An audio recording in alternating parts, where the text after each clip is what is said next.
Vamos dar início. Queria dar boas-vindas a todos que estão aqui presentes. Temos também pessoas que estão no segundo lugar, na tradução.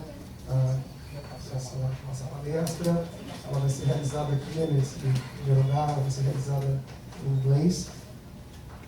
E eu queria, brevemente, introduzindo o Robert Meeropol, que está aqui nos dirigindo a palavra, situar um pouquinho para todos nós a razão da gente estar realizando esse evento. Um evento que teve muitas mãos, né, para que ele pudesse se concretizar. Se iniciou um contato com o Filho, que está aqui, que queria muito que essa história fosse lembrada, trabalhada, repensada. Silvio, junto com a Valéria Wasserman, também a Valéria está lá? Lá atrás, lá, genial. Mas a Valéria foi instrumental, ela que fez os contatos, né, com o Robert, e é um entusiasta do trabalho que o Robert faz, e obviamente de todo o evento que nos motiva aqui estarmos hoje relembrando naquele ano de 1953. Nós vamos ter 2 noites aqui no Midrash. A noite de amanhã para nós é uma noite muito especial, porque é a noite exatamente do dia em que foi feita a execução, né, no dia 19 de junho, tá, de 1953, e o Robert começa um ano de marcar o 60º aniversário da execução dos pais, e portanto um ano que para ele vai estar bastante concentrado nessa tarefa que ele mesmo vai daqui a pouquinho explicar, que é o trabalho a que ele se dedica. Para nós aqui no Midrash, foi desde o início que a ideia apareceu, depois foi perseguida aí por todo mundo, pela Ilana, um trabalho importante aí de poder organizar uma vinda de fora do exterior, mas eu acho que o mais cativante sempre foi para nós a possibilidade de repensar esse caso. É um caso que pertence à história do mundo ocidental, particularmente dos Estados Unidos, mas eu acho que de todos. Mas tem nuances extremamente complexas que tocam na dimensão do judaísmo, né? Nós conversávamos um pouquinho antes, né? Não é uma situação que pode ser categorizada de maneira simples, como algo que tem a ver com antissemitismo, esses clichês, esses rótulos que a gente busca rapidamente colocar. Eu acho que foi um caso que tem tantas nuances, mas tem nuances sim. Tá? Não é simples um país como os Estados Unidos, com uma comunidade judaica muito presente, mesmo naqueles tempos, que foram tempos para a realidade americana, tempos de exceção, não é simples. Basicamente, 7, 8 anos depois do Holocausto, né? Menos do que isso, né? Você pegar um casal e, de forma inédita na história mesmo dos Estados Unidos, executar um casal com filhos pequenos, com uma acusação que até hoje gera toda uma polêmica, porque não era contundente para o nível de punição que estava acontecendo. Então essa já é uma questão muito perturbadora, né? E muito também em cima, independente da Guerra Fria, de todas as questões que existiam, povoavam o imaginário americano naqueles anos, pensar no fato de quanto isso era um estereótipo do judeu, um estereótipo daquele que teria dupla fidelidade, né? Havia ali muito material e eu acho que a gente vai poder explorar isso um pouco nessa noite, na próxima noite. Essa noite está mais dedicada a ouvirmos o Robert contar sobre a experiência pessoal e humana dele, com tudo que ele vivenciou, e falar um pouco do trabalho que ele realiza, que eu acho que é o ponto talvez mais bonito, né, de tudo isso, que é a capacidade dele de transformar o que poderia ser uma mágoa, um desejo de vingança, no que ele chama de uma revanche, uma revanche construtiva, uma maneira construtiva de manifestar os sentimentos dele e do irmão, da Michael, que não está aqui conosco do Brasil, mas vive nos Estados Unidos. E nós vamos ter, portanto, uma oportunidade muito especial mesmo de ouvirmos.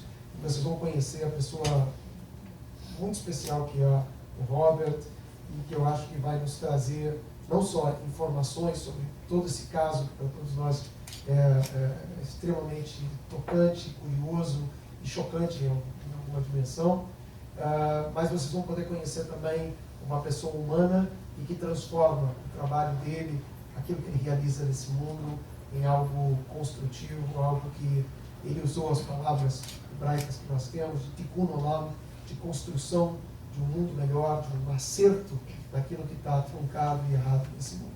Com certeza, alguma coisa muito errada aconteceu naquela noite de 19 de junho de 1953. Queria convidar nesse momento o Robert, like to pass on the word to you and tell you how honored we are of having you today.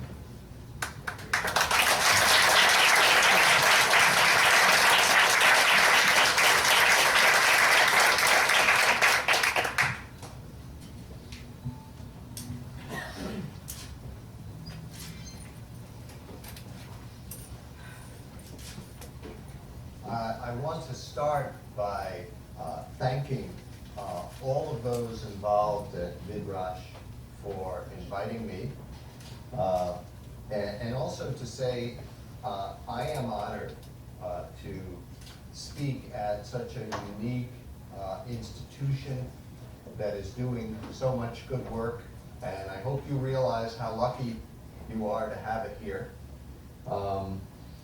And I want to thank Rabbi Milton Bonder and Silvio Tendler and Professor Alfredo Bossi, who is the editor of Advanced Studies magazine. And finally, a special thank you to Valeria Wasserman, who is back there, who is the person who has worked for more than 5 years to make this happen. So thank you, Valeria.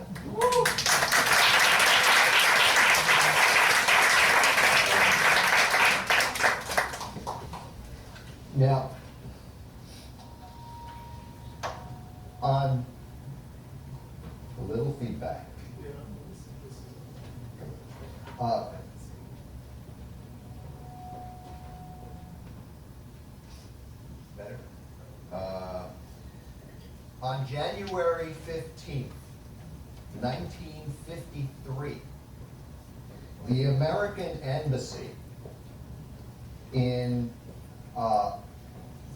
here in Brazil wrote a letter to the State Department in Washington, D.C., explaining to the Secretary of State in Washington why so many Brazilians had signed petitions to save my parents' lives.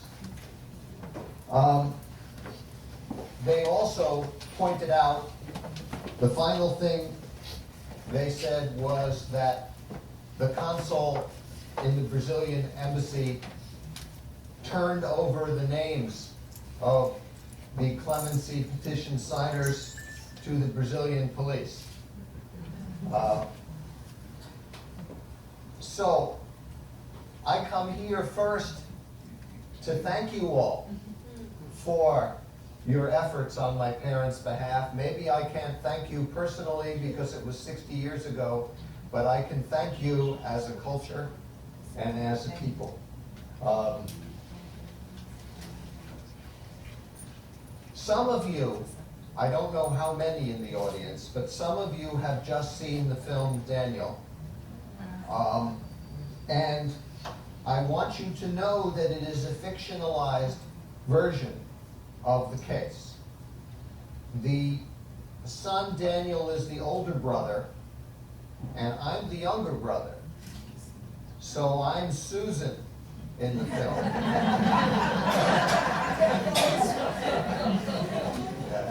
You can call me Sue.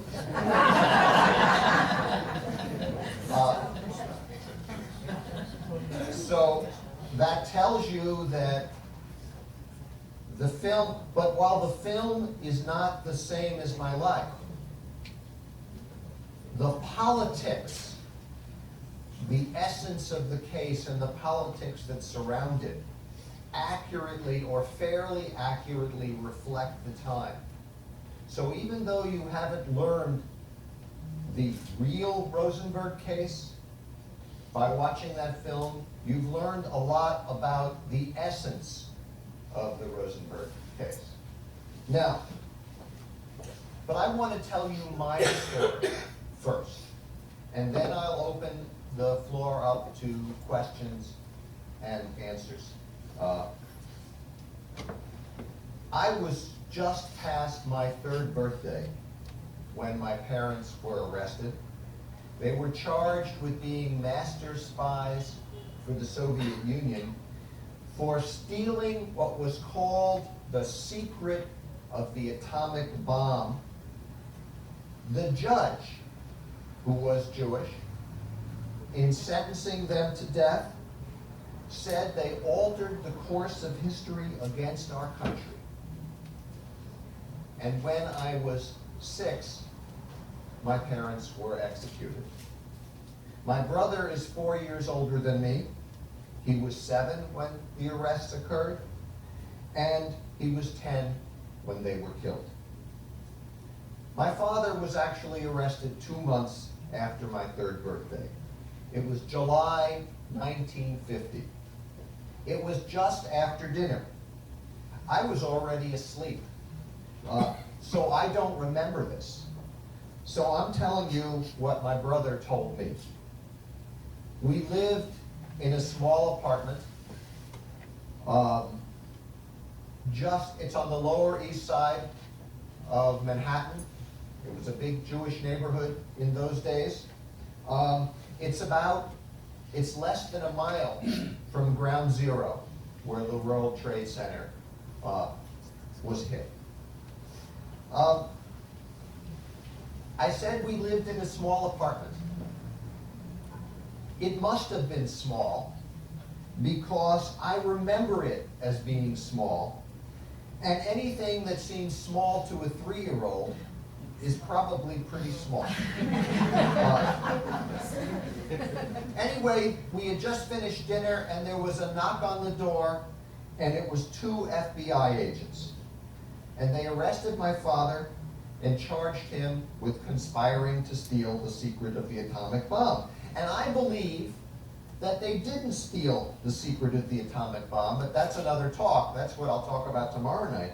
But two things I want to say about that now. My parents, from the moment of their arrest, were repeatedly given the choice. Cooperate, talk, name the names of others involved. If you do, your lives will be spared. And they refused, and they were killed because they wouldn't do it.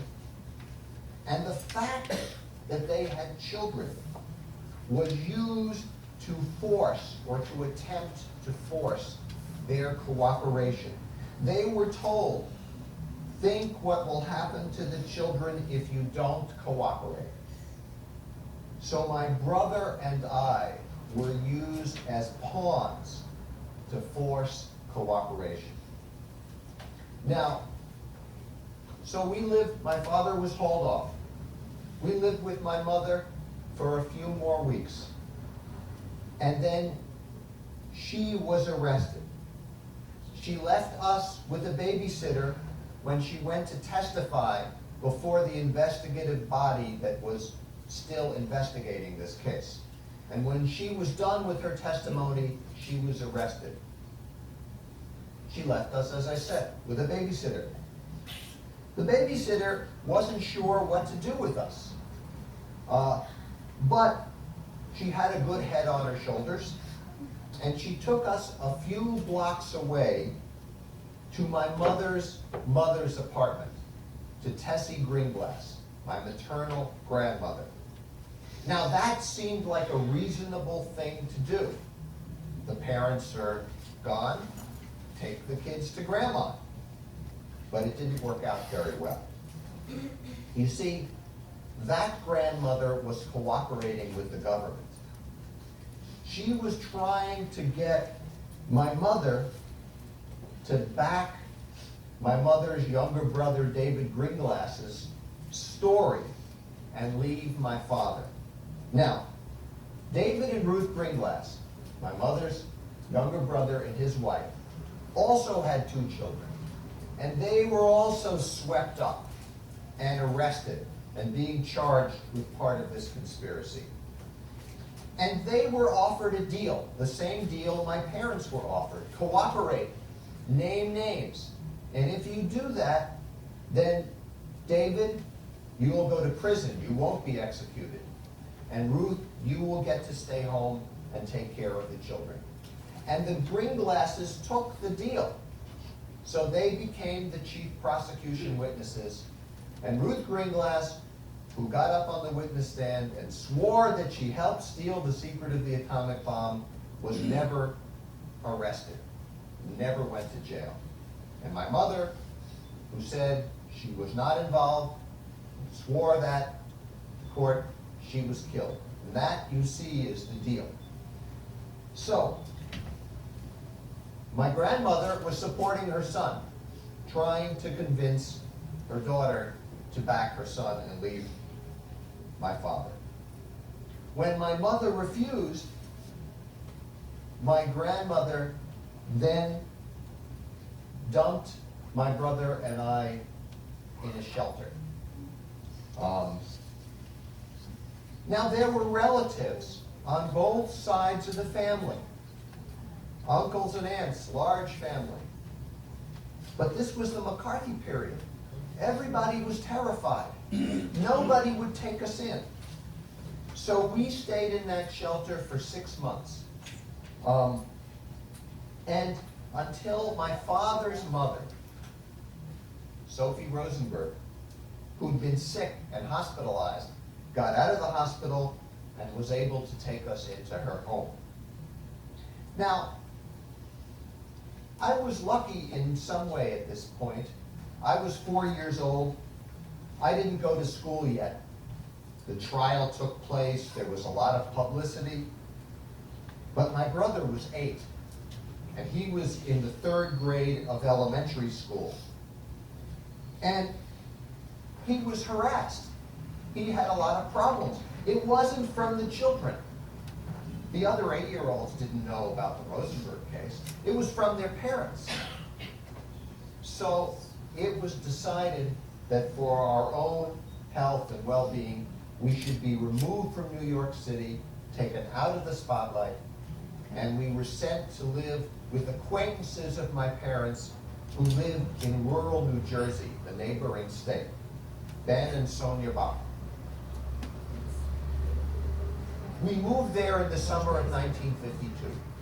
And I remember this as the quiet time, because it wasn't like our names were changed and we were in hiding, but nobody seemed to know where we were, and the press didn't come around. So I started elementary school in Toms River, New Jersey, in the fall of 1952, and had a pretty quiet year. But then, the spring of 1953, June, the executions took place. And in that time, the press found us. There were reporters swarming on the lawn, and everybody knew who we were.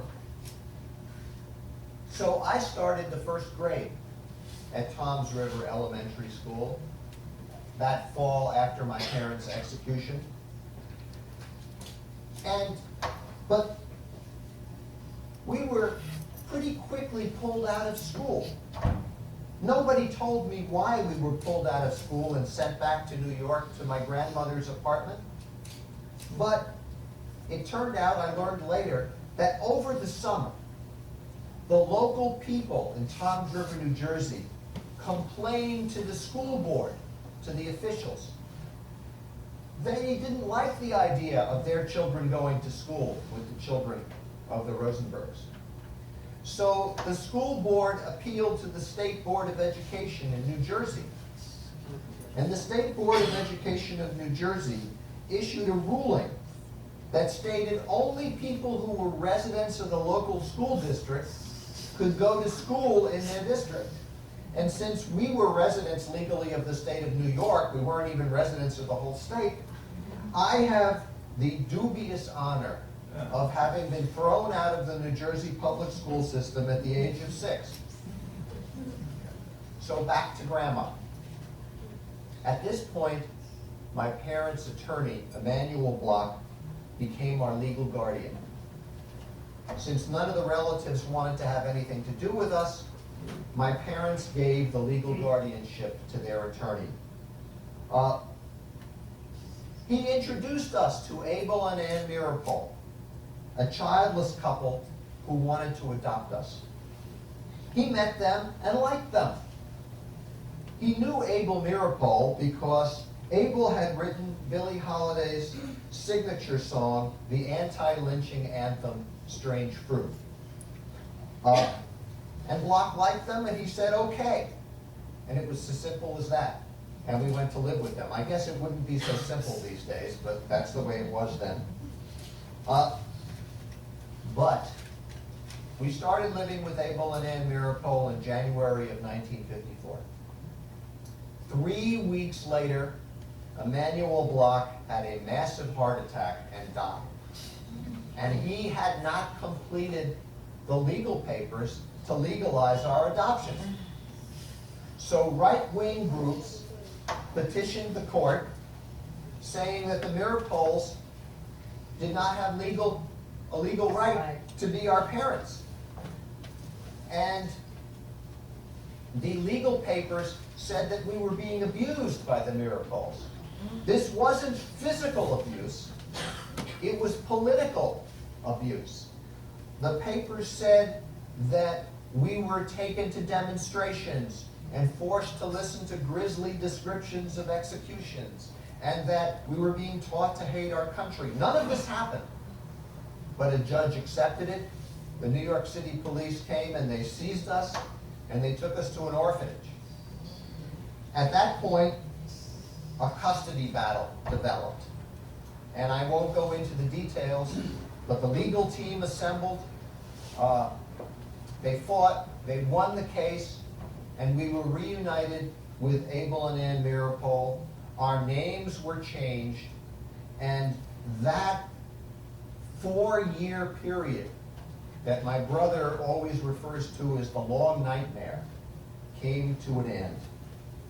Now,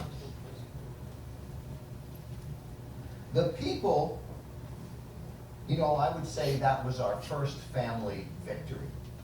The people who wanted to take us away from Abel and Ann Meeropol weren't content to kill my parents. They wanted to destroy their legacy as well. They wanted me to grow up either reviling or burying what had happened. They wanted to make sure, in some ways you could say, they wanted to make sure that I'd never grow up to start the Rosenberg Fund for Children, but they failed.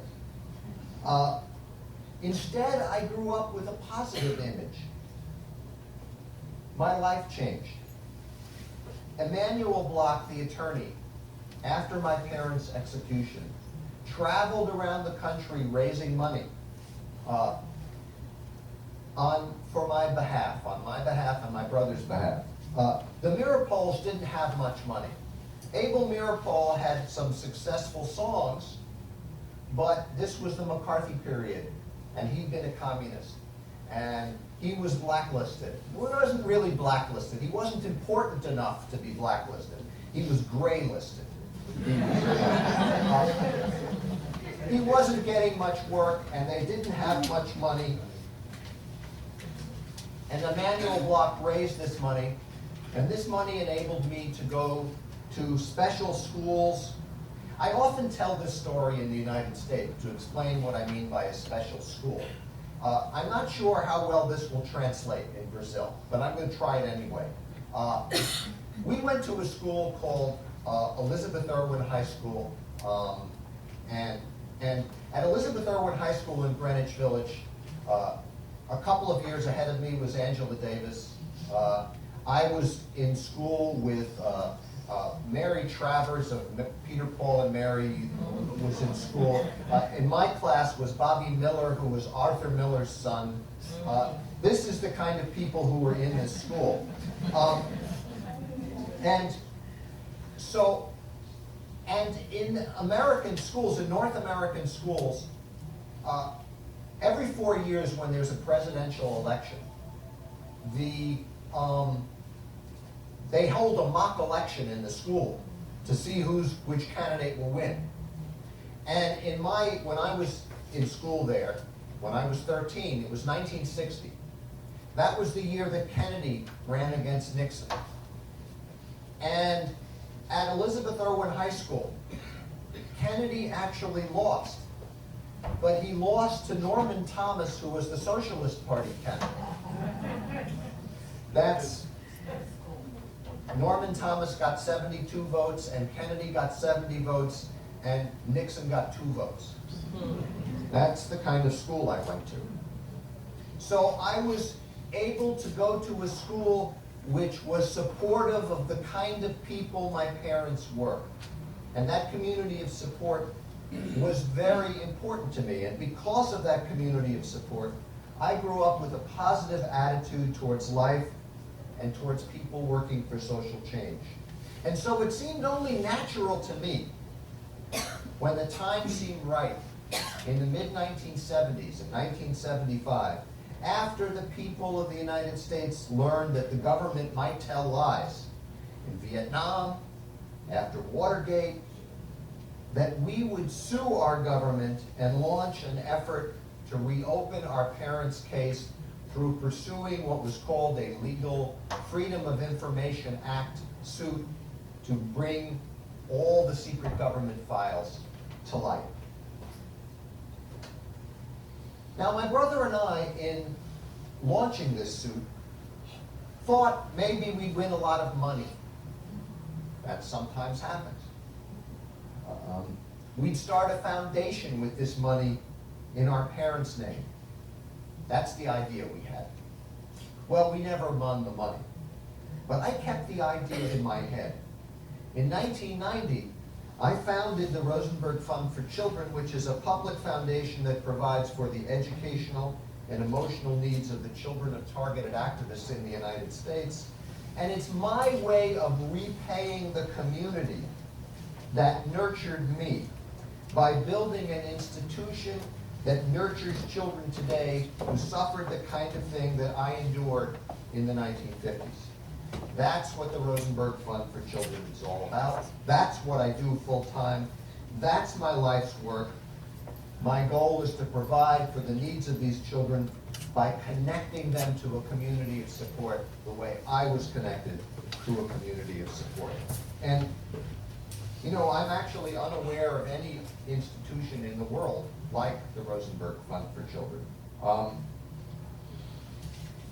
But I want to step back. I want to step back to when I was 6. How can a child who has just turned 6 understand such events? How much do I remember? Actually, I remember a lot. I particularly remember the last week of my parents' lives.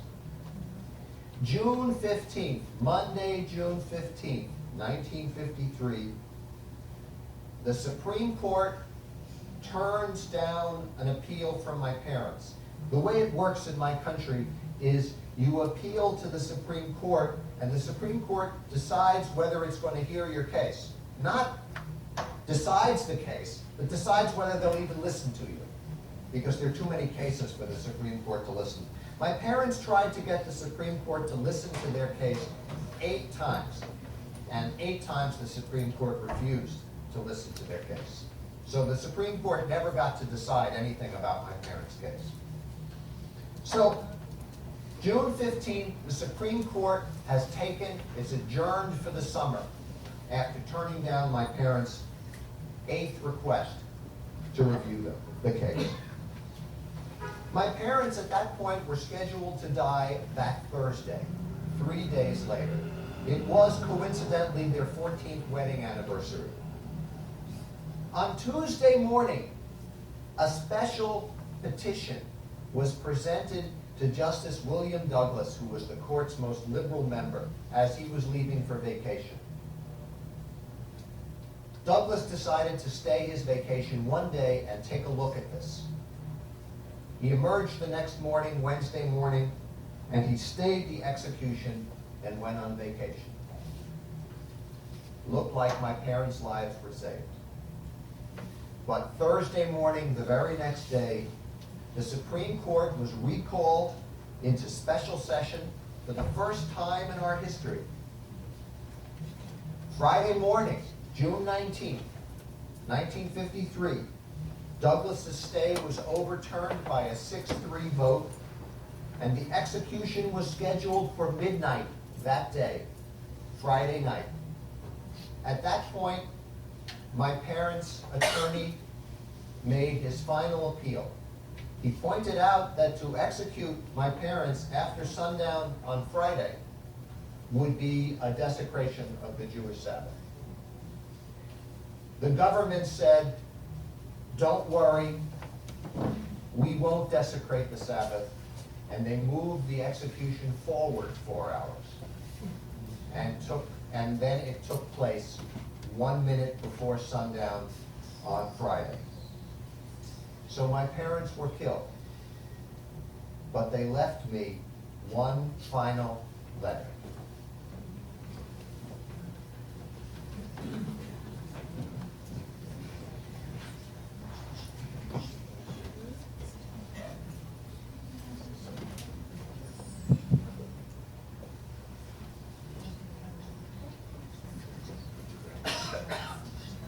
Queridíssimos e amados, minhas mais preciosas crianças, esta manhã pareceu que poderíamos estar juntos novamente depois de tudo. Já que assim não pôde ser, quero muito que vocês saibam tudo que vim a saber. Infelizmente, só posso escrever algumas simples palavras. O resto, suas próprias vidas deverão ensiná-los, assim como a minha me ensinou. No início, claro, vocês lamentarão amargamente por nós mas vocês não estarão sozinhos. Este é nosso consolo e deve finalmente ser o de vocês.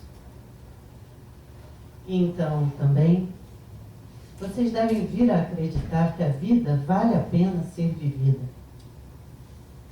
Estejam confortados que mesmo agora, com o nosso fim se aproximando lentamente, sabemos disto com uma convicção que irá derrotar o carrasco. Suas vidas devem ensiná-los também que o bem não pode florescer em meio ao mal, que a liberdade e todas as coisas que tornam a vida verdadeiramente satisfatória e digna de ser vivida precisam algumas vezes ser conquistadas com grande sacrifício. Estejam confortados de que estamos serenos e entendemos com a mais profunda compreensão que a civilização ainda não progrediu ao ponto em que a vida não precisa ser perdida por causa da vida. E estávamos tranquilos na certeza de que outros prosseguirão após nós. Lamentamos não poder experimentar a enorme alegria e satisfação em viver nossas vidas com vocês. Seu pai, que está comigo nas significativas últimas horas, manda seu afeto e todo o seu amor para seus meninos mais queridos. Lembrem-se sempre que éramos inocentes e não podíamos trair nossa consciência. Nós os abraçamos e os beijamos com todas as nossas forças, com amor, papai e mamãe.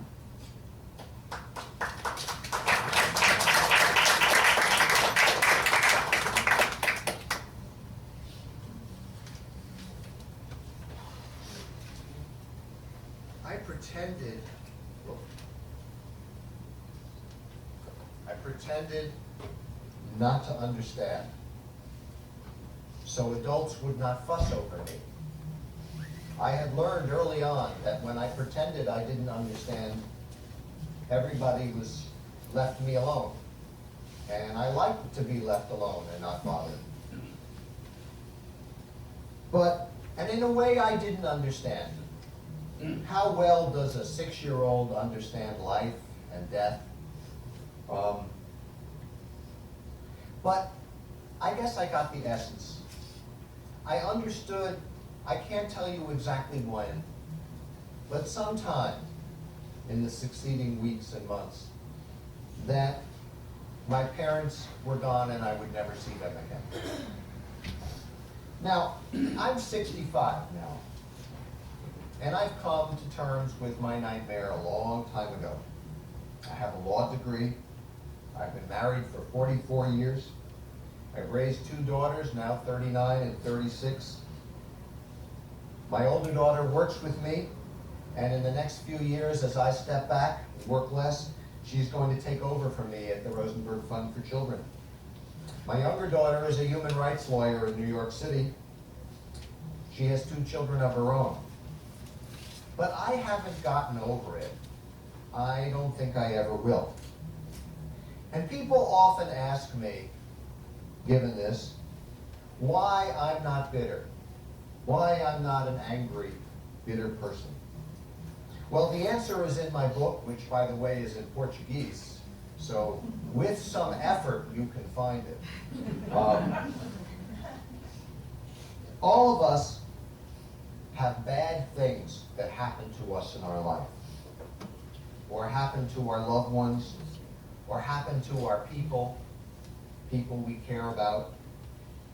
And when bad things happen, it's only natural to want to strike back against those who perpetrate the bad things against us.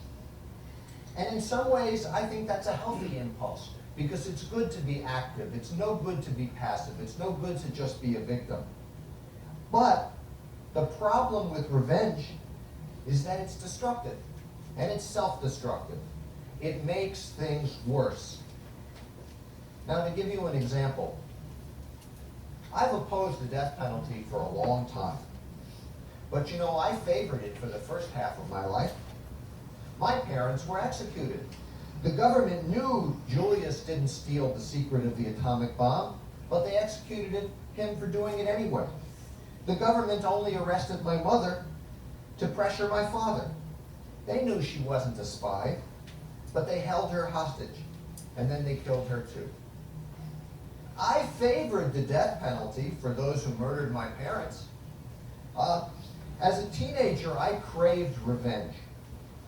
I had teenage fantasies, you know, being raised in a communist household, that after the revolution, I'd be the one responsible for seeing what happened to the people who helped kill my parents, and I'd order their executions.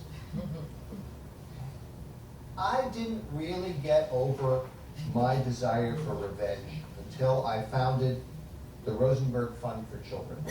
Remember, it's a foundation that provides for the educational and emotional needs of the children of targeted activists in the United States. Children like the children of Ethel and Julius Rosenberg.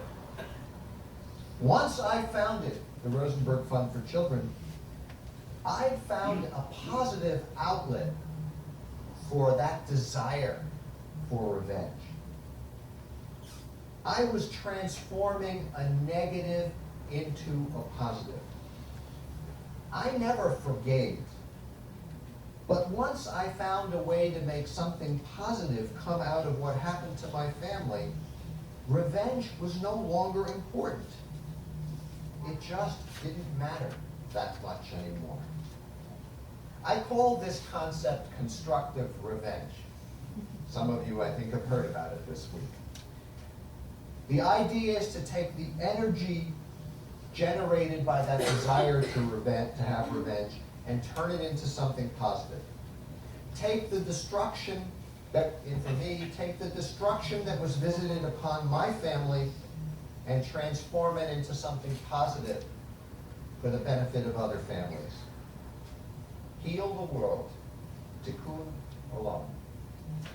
The concept of constructive revenge and healing the world, of course, has a much more general application than just to my circumstance. You can even look at it politically. Take a look at the United States in the wake of September 11th. We had a choice. Our government decided to take revenge, but not constructive revenge. What did it lead to? Nothing good as far as I can tell so far. Now, I don't know, I don't claim to be somebody who has all the answers. I don't know how you end terrorism in the world. But I don't think you do it with revenge. Perhaps if the United States applied all its money and all its power to making the world a little bit more equal, a little bit more just, sharing its wealth a little more, perhaps we could undermine the causes of terrorism. Again, I don't claim to have all the answers, but I think this is the kind of concept that we need in a crowded world. That's the lesson I hope my book teaches. That's the lesson I hope the foundation I run spreads throughout the world. And I think it's a lesson that the world needs to hear. Thank you.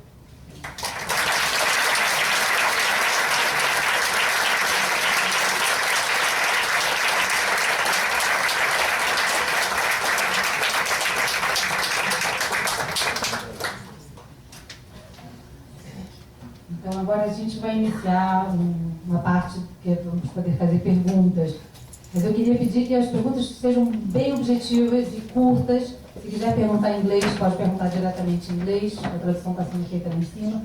Acho que ela seja bem objetiva e aguarde o microfone para que o pessoal lá de cima consiga escutar.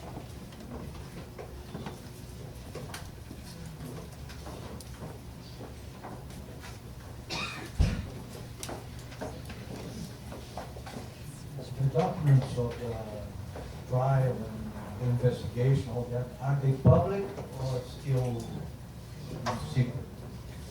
Okay, the question, well, I guess it's microphone, so everybody heard. One of the things that's unique about my parents' case is how much material is public. Because my brother and I started the process to reopen the case with a Freedom of Information Act suit, and because we were largely successful, we actually forced the release of over 180,000 pages of previously secret documents from the government. Moreover, the trial transcript is available. The grand jury investigation, which is the initial, what starts the prosecution, in 2008, the testimony of 43 of the 46 witnesses was released to the public. That's very unusual. And moreover, secret government files were released by the government, the Venona transcriptions, and there was a period after the fall of the Soviet Union when the KGB files were opened up, but they weren't open to the public. They were viewed indirectly, and so there's some question about how accurate the material is, but still you can take that material and put it up against the American secret documents material and see how they mesh. So the reality is you can do a more thorough investigation and have a more thorough understanding of the prosecution's mentality and what actually happened and what the evidence was than just about any other case in the history of the world. It's remarkable. What's also kind of sad about this is that while all this evidence is available, it's been very poorly publicized. There have been a few books written, but even those only scratch the surface. And I don't want to stand up here and tell you that I've read 180,000 pages, because the reality is I haven't read most of it. And a lot of it is blacked out, you know. And here's the final thing. There's 100,000 pages that they still haven't released.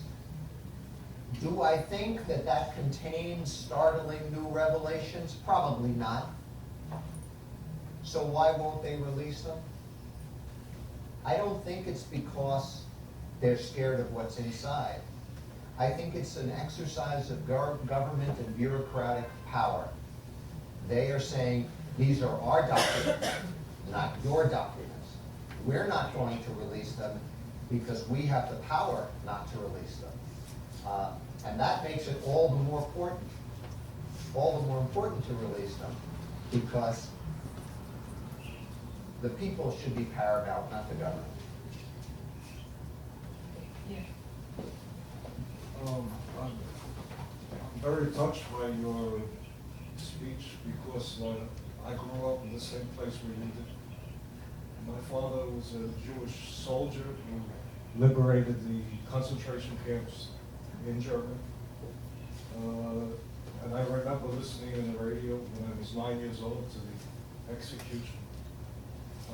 But from the side, I didn't understand either what happened, but we were told that your parents were traitors to America, traitors to our community, to the Jewish people.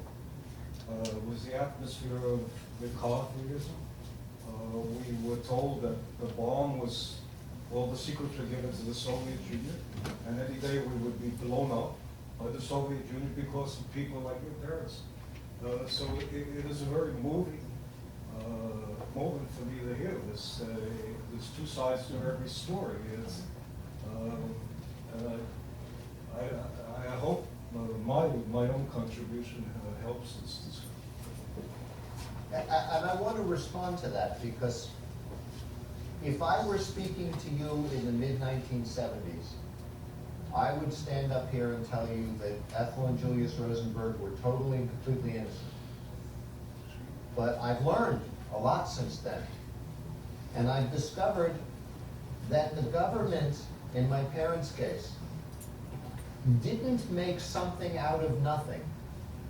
They made something big out of something little.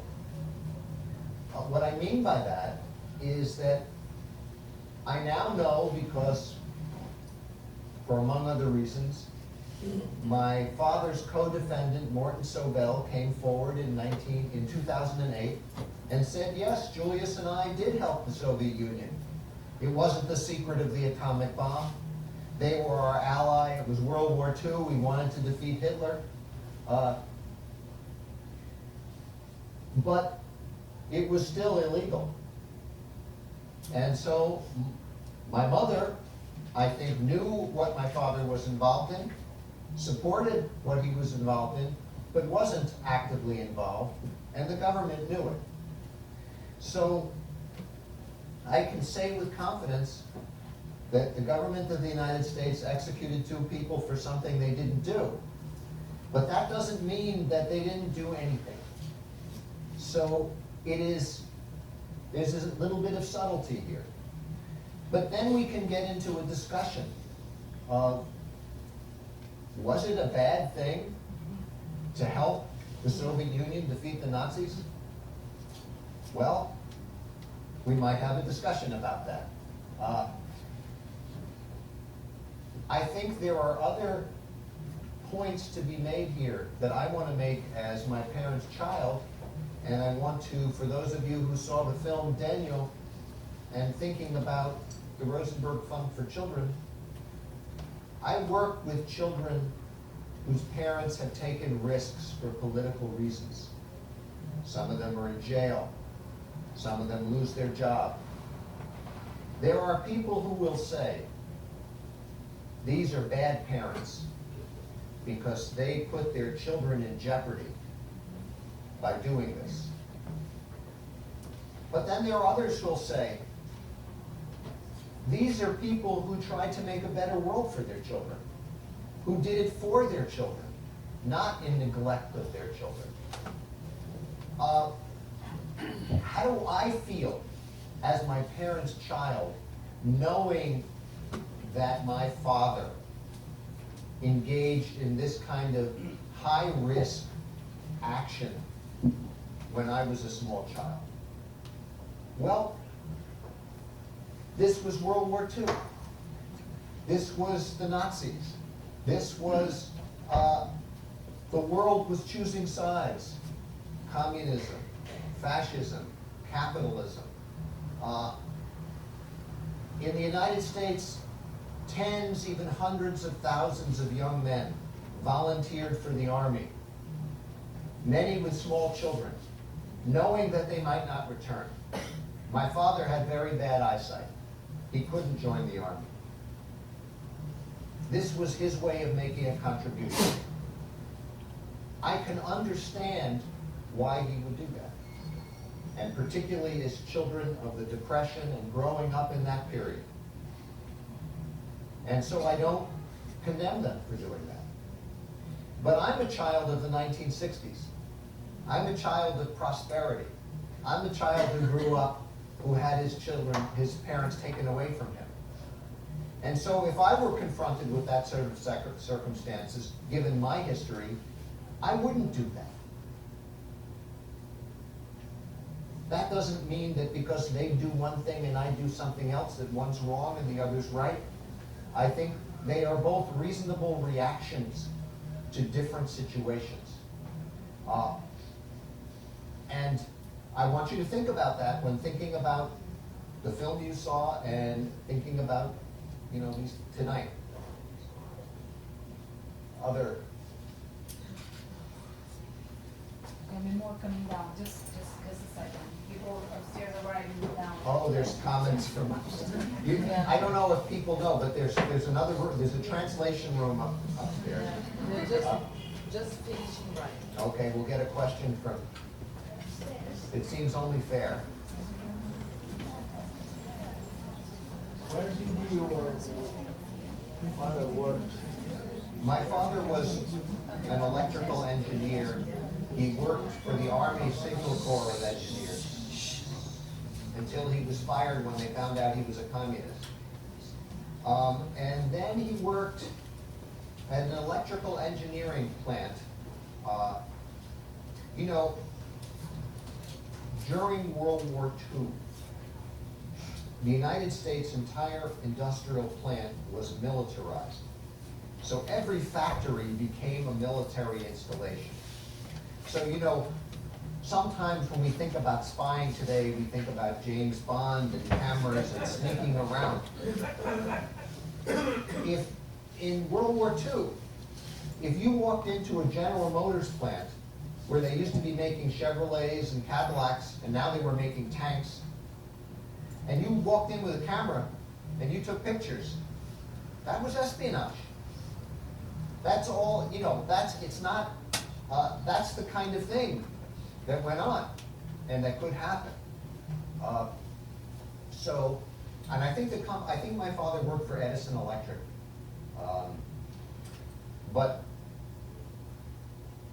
So that's kind of the answer. Do we have a question? Yeah, we do. Okay. So we have two questions. One is how the Rosenberg Foundation can have access to the children of the persecuted people of cases similar to yours. Okay. When I started the Rosenberg Fund for Children, and I was focused on the United States, I had a history, a personal history. I grew up to be a 1960s activist on college campuses and the like. I never wanted to be a leader or to be too public because I was scared people would find out who I was. Because I didn't go public until I was 26 years old. But I was active. And so I knew a lot of people involved in movements. And by the time I'd started the Rosenberg Fund, the kind of people we were helping were mostly people of my generation who had children a little bit later in life. So it was my own people, and I used my own personal networks, and we reached people that way. And I traveled around the country speaking, and people would hear about it. And that's not a great way to spread the word to 300 million people. But given that we had limited resources, it was just as well that not too many people found out about us too quickly. As time went on and the generations changed, now the Rosenberg Fund for Children has 3 staff people. Me, a public relations person who works full-time with media matters and web design and the like, and my daughter who does our granting works, who works with our beneficiaries. And the two of them, who are younger than me and a little bit more savvy about the internet, they actually communicate online. That's how the next generation of activists have found us. The other thing is that if we give a grant to someone who is involved in let's say, labor organizing, and they get fired from their job for trying to bring in a union. It's just an example. Most of the people who we support are very selfless people. So if they have a comrade or some friend who gets in trouble, they're going to tell their friend. So the word spreads through the networks. And now we're widely known enough so that we get hundreds of applications every year, and we help hundreds of children in a wide variety of movements. We have 4 guiding principles. All people have equal worth. People are more important than profits. Society must function within ecologically sustainable limits. And world peace is a necessity. If you get in trouble supporting any one of those kind of ideas, then your children are eligible for our support. And our support is not food, clothing, and shelter. We can't do that. It's too big. We give away $400,000, $380,000, $400,000 a year. That's a lot of money, but from a foundation perspective, when you're dealing with hundreds of children, it's not very much. So we provide therapy, we provide cultural classes, we send some kids to summer camp, we help some kids with school. We do those kinds of things. And it's a little bit of help. I wish it were more. But there's also a symbolic component. Because the people we support, the families and the children, know that there are thousands of people, because we're not a foundation of the wealthy. We get thousands of modest contributions from people all over the country every year that we then give to these families. So these families realize that there are thousands of people who are helping them, which is psychologically important, because one of the most important things to understand if you're in a position where you're the victim of repression is that you're not alone, that there are other people who stand with you. And that's one of the things that the foundation does. I don't think I would have survived if I didn't have that sense of community support. So we try to replicate that. So we have a second one, which is what is the main evidence that they had to accuse your parents of being spies? And I want to add something to this. What does different would have been if the judge was or wasn't Jewish, or what was the importance of being Jewish to the judge? Let me answer the first question, then ask the second one again, because I'm getting to the age where we're trying to answer two questions one at a time. Okay.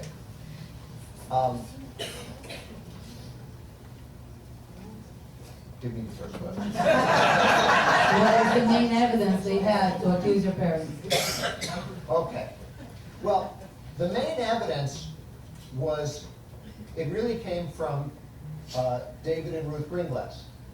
The Greenglasses, David Greenglass, okay, I don't want to tell the whole speech from tomorrow, but David Greenglass was an Army sergeant working on building the atomic bomb at our secret plant in Los Alamos, New Mexico. He was a machinist. He was making pieces of it. He wasn't a scientist. And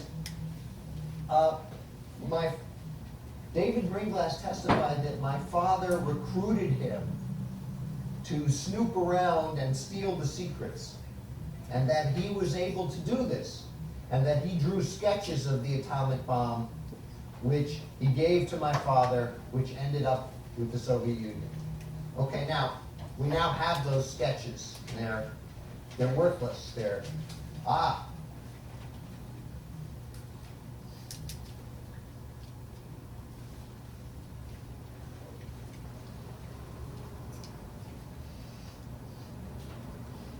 A lot of times I forget, but this time I haven't. This is David Greenglass's sketch.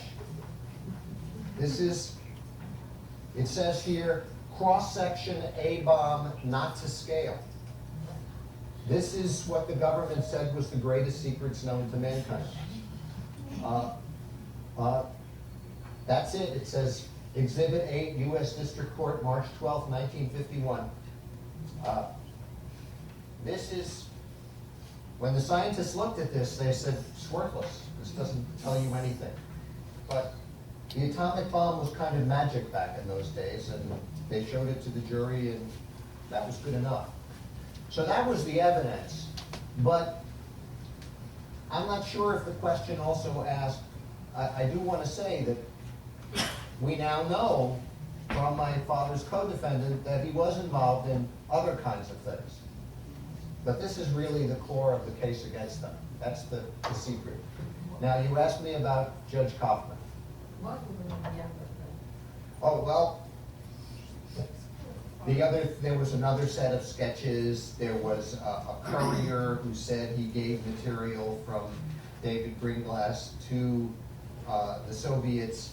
There There was a set of passport photographs that were introduced to show that the Gringlasses were going to leave the country, but they turned out to be family snapshots.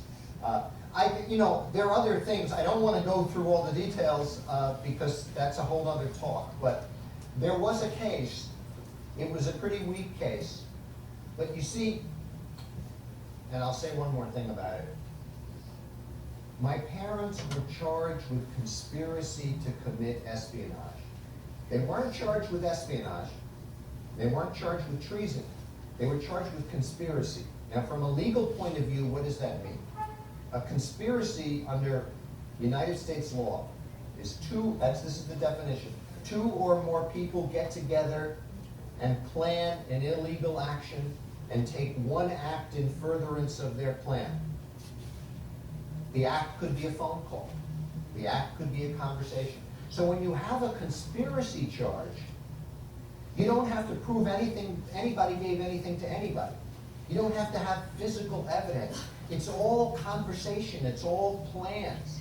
So the real evidence was the oral testimony of David and Ruth Gringlass saying, we did it, they did it too. It seems almost too simple to be true, but conspiracy law is a very dangerous thing in the United States and has been applied over and over again in ways that are very problematic. So I want to get to Judge Kaufman. I remembered the second question, even if I forgot the first.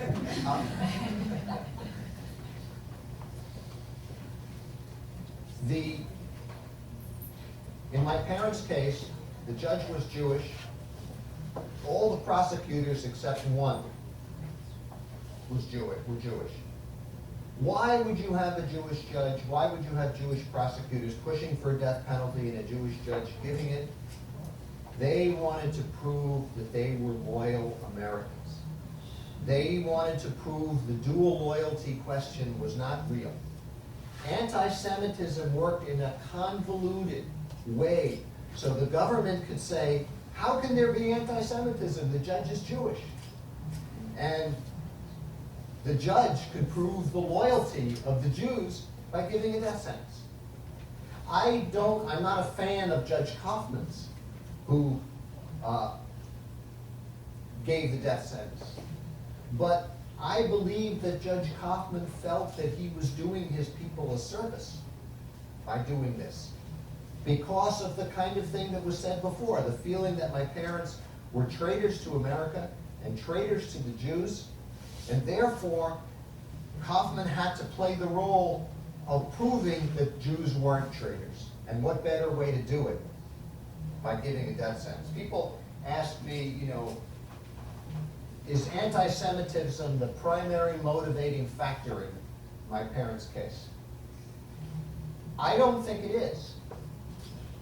I think that it is co-equal with anti-communism.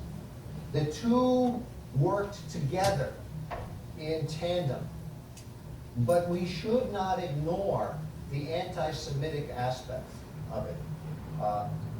And I think that the American Jewish community was so frightened at the time of my parents' trial. And think back, it was 1950. It was 5 years after the end of the Holocaust. This was very recent in people's minds. This was not ancient history.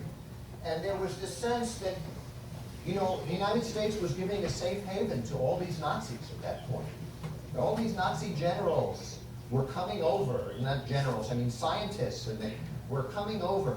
And to have Jews associated with communists and spies who were stealing the secret of the atomic bomb, that was very dangerous. So we can't underestimate that. And I think, one of the things that's a little unfortunate from my perspective is that when my brother and I first set out to tell this story in the 1970s, a lot of people in the Jewish community didn't want us to speak to them. We couldn't get admitted into synagogues and Jewish community centers and in most places in the country because the Soviet Union was still the enemy. And they didn't want to be associated with the idea of giving aid and comfort to the enemy. When the Soviet Union collapsed in 1989 and I started the Rosenberg Fund in 1990, it was a lot easier for me to get into the synagogues and the Jewish communities, because at that point, the Soviet Union was history. And then they started thinking about the anti-Semitic aspects. I think that's unfortunate. We have one last question. I would like to know what's your opinion about the Iraq war. Okay, my opinion of the Iraq War.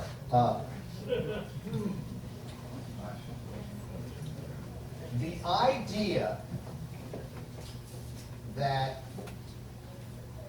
you are going to attack someone because they might attack you is a war crime. It is the most dangerous principle we have today. It is a ticket to world war. So I think that the Geneva Conventions and the rules of war that were established after the end of World War II and ratified and codified in the United Nations, everybody who signs the United Nations Charter, you have a right to defend yourself against attack. You have no right to attack someone who hasn't attacked you. Iraq had not attacked us.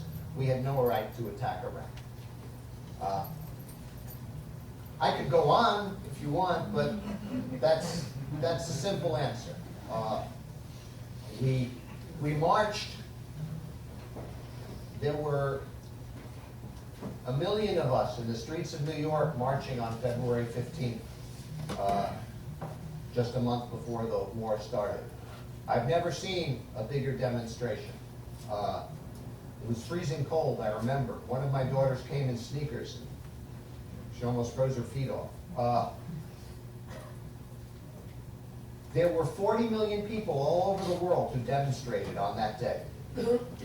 And you know, that horrible as the Iraq War was, that gives me hope. Never in human history have so many people in so many places on the same day demonstrated for peace all over the world. That's the lesson I want to take. That's the road where I want to go. And in fact, it's not only where I want to go, I believe it's where we have to go, or we'll destroy ourselves. Coming back to the point of the judgment, please. There were no members of the jury that were Jews, isn't it? Absolutely true. And how come that the judge could base it on make his decision based on the jury? How does it work? I mean, I know that the judge was Jewish, the prosecutors were Jews, but no members were Jews. So, could you explain? You know, you're asking me. I mean, I'm gonna, because the mic was going on and off. How does he make his How could decision it be? based on How could we have that? Yeah. You know, how could something? What you're asking, it seems to me, is how could something so unfair happen? Yes. And I can't answer you except to say that it was so unfair. The largest Jewish community in the world lived in New York City. There were more Jews in New York City in 1953 than there were in Israel. And yet they were all kept off the jury. How could that happen? Well, it could happen because the system was corrupted. But I'll tell you why it happened, I think, in the most basic essence of it. It's because the government of the United States convinced the American people, and the powerful people within the government said, national security is more important than legal fairness. The Soviet Union's got the atomic bomb. We have to make security the #1 concern. We can't let the Constitution and the Bill of Rights get in the way of protecting ourselves from this threat to our existence. And that's what happens when you give the government the power to say security comes first. You end up with these kind of travesties. It ends up being a joke. You know, we still have it today. I'll give you an example. Private Bradley Manning, United States Army, is accused of releasing 500,000 secret documents to Julian Assange, the whole WikiLeaks thing. Let's say he did it. What did he do? He revealed the truth to the people. That's all he did. He didn't give it to a foreign government. He didn't make any money. He just released this material to the public. He's tried because he's in the military, in a military court. The commander-in-chief of the American military is President Obama. President Obama is asked at a news conference, what about Bradley Manning? President Obama says, well, he's guilty, he has to pay the price.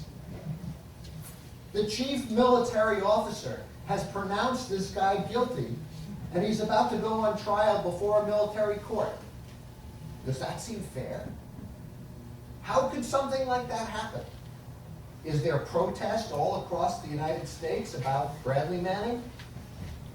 Well, there is some, and some people think it's unfair. But a lot of people say, well, we need our security. We can't have people releasing this material. And so he's getting what he deserves. So how can it happen? It can happen because of that kind of mentality. Yeah. Why do you think that the American government is keeping products in jail after 35 years? Yes, the question is about Pollard. I get asked this question about Pollard many times. Pollard was spied for Israel. Okay, Israel's an ally of the United States government. Pollard thought he had a deal with the American government, that he would admit what he did and he would get a light sentence. And Caspar Weinberger, who was Secretary of Defense and who was Jewish and wanted to prove how loyal he was, engineered a situation where the United States government went back on the deal and Pollard was given a life sentence for spying for Israel. Now, there are a lot of people who support my parents who don't want to talk about Pollard because Pollard's a right-winger, not a left-winger, okay? I think that's irrelevant.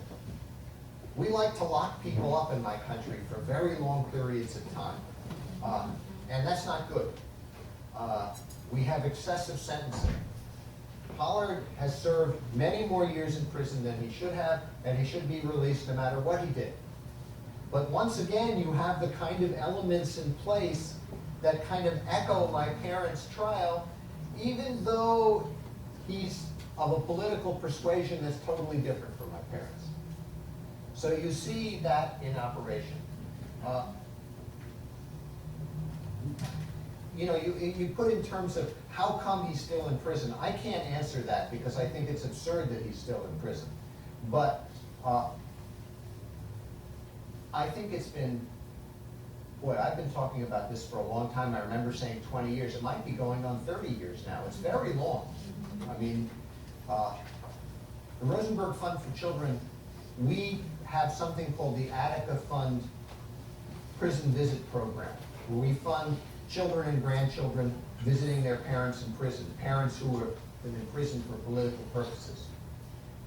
We gave a grant to enable Leonard Peltier, the Native American who's been in prison, the leader of the American Indian movement from long ago, to meet his great-grandchildren for the first time. He's been in prison so long, he's got great-grandchildren. He's been in prison for 38 years. this is my country. We like to lock people up for a long time. We have more people. We have 6% of the world's population and 25% of the world's prison population. And we call ourselves the land of the free. I mean, how can that be?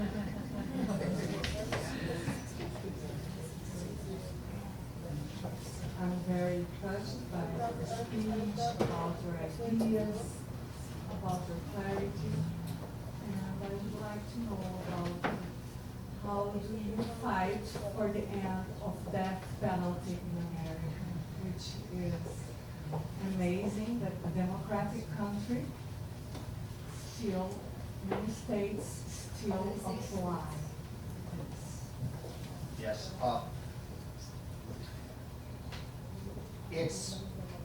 I have a perspective on the death penalty in the United States that's different from a lot of people in the United States. My perspective is more equivalent to the Western European perspective. I believe that Article 3 of the United Nations Declaration of Human Rights says that the first and foremost right is the right to live. Okay? And when you think about it, it's the first specifically articulated right. And it makes sense it's the first right, because if you can't be alive, what good are the other rights?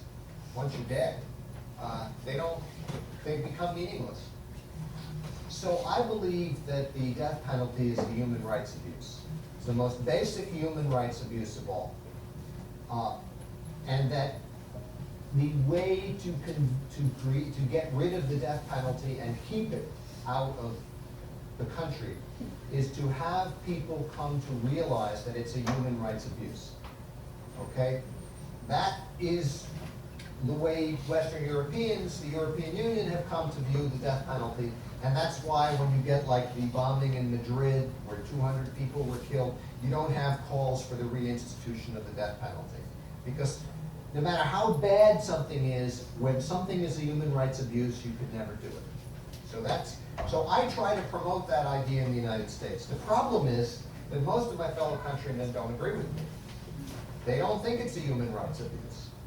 And the death penalty, the anti-death penalty movement in the United States has instead been making all sorts of strategic arguments. It's too expensive. It costs too much money to execute people, which is very expensive. We might make a mistake and execute an innocent person. In fact, you could say it's inevitable, because you have to have a perfect system in order to never make a mistake, and human beings are incapable of such perfection, so inevitably we'll execute an innocent person. They make that argument. They make the argument that it's unfair, that it's poor people who get executed, or that it's racist, that it's black people who get executed. All of those things are true, and all of those arguments make sense, and they're making them on a state-by-state basis, targeting the states where they're most likely to succeed. And the number of states that have the death penalty is shrinking. And the number of executions that we have are shrinking. The problem with that strategy is that I think it's a better strategy for reducing the number of executions than eradicating executions entirely. So my belief is you fight the death penalty in the United States both ways. Let's do what we can with all these strategic arguments to lower the number of executions bit by bit, and then let's continue to educate and get the concept alive, or spread the concept of the death penalty as a human rights abuse, so that we can finally eliminate it once and for all. That's my strategy. Do I think it's going to succeed tomorrow, next week, next month, next year? No. And I think with our current Supreme Court, which is very conservative, we're not going to have the Supreme Court declaring the death penalty unconstitutional anytime soon. So I think it's going to take time. Perhaps there'll be some executions and they'll be so horrible, maybe someone will be shown to be innocent in a very graphic way. Maybe that will turn the tide. But without something like that, it's going to be a long, slow process. I've just given you one person's answer for how I go about it. Other people might say different things. That's my strategy. Well, Thank you so much, Robert. It's been incredible to hear all this. Very touching. There is someone among us who signed personally the letter. I don't know if he wants to manifest himself, but I heard there is someone that signed for your parents' liberation, and I really want to thank you. I want to thank you for this. And well, tomorrow we'll have Robert talking about the. Sorry, eu não posso conseguir. Amanhã a gente vai escutar o Robert falando da parte do julgamento. Eu sei que algumas pessoas ainda precisam falar algumas coisas com ele, mas eu vou pedir que já se fale pessoalmente, porque já está ficando um pouco tarde. Então amanhã o filme começa às 7 horas da noite e 8h30 começa a palestra.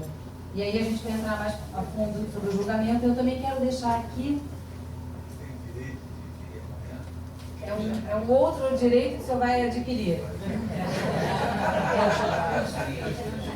E eu queria só deixar aqui na mente de vocês que na segunda que vem a gente vai falar do Vladimir Herzog com o Zeli Ventura.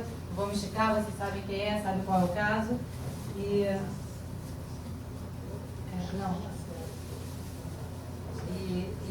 Mais uma vez, thank you very much for being with us.